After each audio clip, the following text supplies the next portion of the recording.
Halo, perkenalkan nama saya Silveris Rembo dengan NIM 22231427722 dari kelas 5B. Di sini saya akan menjelaskan materi tentang performance audit. Kita langsung masuk ke materi yang pertama. Apa itu performance audit?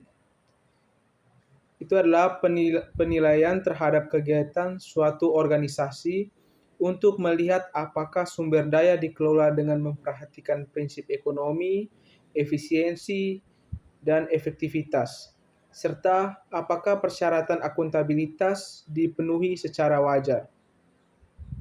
Kita lanjut ke materi yang berikut, karakteristik audit eksternal. Banyak teknik auditing yang bisa dilakukan bersama baik untuk sektor privat maupun sektor publik. Namun demikian, terdapat perbedaan mendasar yang berkaitan dengan prosedur, pertanggungjawaban, dan peran yang lebih luas pada sektor publik. The Auditing Practice Committee atau APC mendefinisikan audit dalam pengertian sempit sebagai pengujian independen dan memberikan opini terhadap laporan keuangan. Sementara itu, APB menjelaskan pengertian audit lebih jauh dengan mengilustrasikan seperti laporan keuangan, audit dan jasa yang berhubungan dapat saling melibatkan informasi keuangan yang lain atau informasi non-keuangan seperti yang pertama, sistem pengendalian internal yang memadai. Yang kedua, kepatuhan terhadap perundang-undangan, peraturan atau suatu contractual requirement. Yang ketiga, ekonomis, efisiensi, dan efektivitas dalam penggunaan sumber-sumber. Yang keempat, praktek-praktek kelingkungan. Yang berikut, karakteristik audit internal.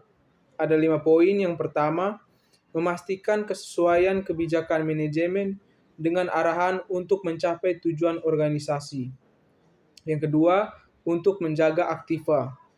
Yang ketiga, untuk menjamin relevansi, reliabilitas, dan kesatuan informasi sehingga dapat memastikan sejauh mungkin kelengkapan dan keakuratan pencatatan. Yang keempat, untuk memastikan kepatuhan dengan peraturan yang telah ditetapkan. Yang kelima, Auditing Practice Board atau SAS 500 menyatakan bahwa otonomi dan tujuan audit internal tidak akan independen seperti yang dilakukan auditor eksternal ketika memberikan opini terhadap laporan keuangan. Kendala praktik terbesar bagi auditor internal adalah sering adanya intervensi pimpinan organisasi tersebut. Kita lanjut ke materi yang berikut, value for money audit. Sebelum lebih jauh membahas tentang auditing ekonomi, efisiensi, dan efektivitas, ada baiknya didefinisikan terlebih dahulu pengertian-pengertian dari ekonomi, efisiensi, dan efektivitas itu sendiri. Ekonomi berarti cara menggunakan sesuatu hal secara hati-hati dan bijak agar diperoleh hasil yang baik. Ekonomis juga ada mengartikan cost yang paling rendah. Efisiensi atau daya guna adalah bertindak dengan cara meminimalkan kerugian dalam penggunaan sumber daya ekonomi. Jadi efisiensi ini diukur dari rasio output dan cost. Efektivitas merupakan pencapaian tujuan sehingga tidak dapat dilepaskan dari keterkaitan antara pencapaian tujuan dengan output yang dihasilkan.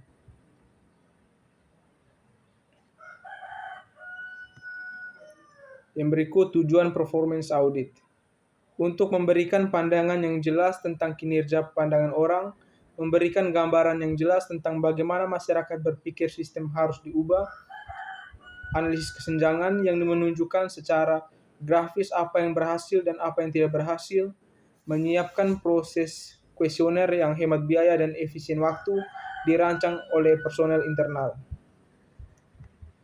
Ciri-ciri performance audit. Yang pertama, audit kinerja biasanya meninjau kinerja karyawan terhadap harapan atau tujuan deskripsi tujuan.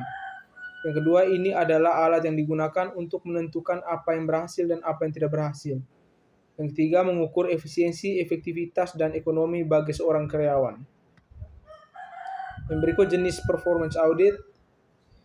Yang pertama, audit ekonomi, pemerolehan input dengan kualitas dan kuantitas tertentu pada harga yang terendah.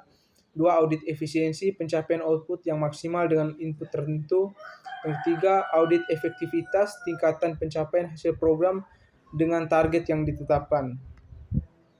Teknik pengukuran value for money ada 3. Yang pertama, tingkat ekonomi, tingkat efisiensi, tingkat efektivitas. Yang terakhir, simulasi pengukuran value for money ada 3. Yang pertama, pengukuran ekonomis. Yang kedua, pengukuran efisiensi. Yang ketiga, pengukuran efektivitas. Baik, hanya ini materi yang dapat saya sampaikan. Sekian dan terima kasih.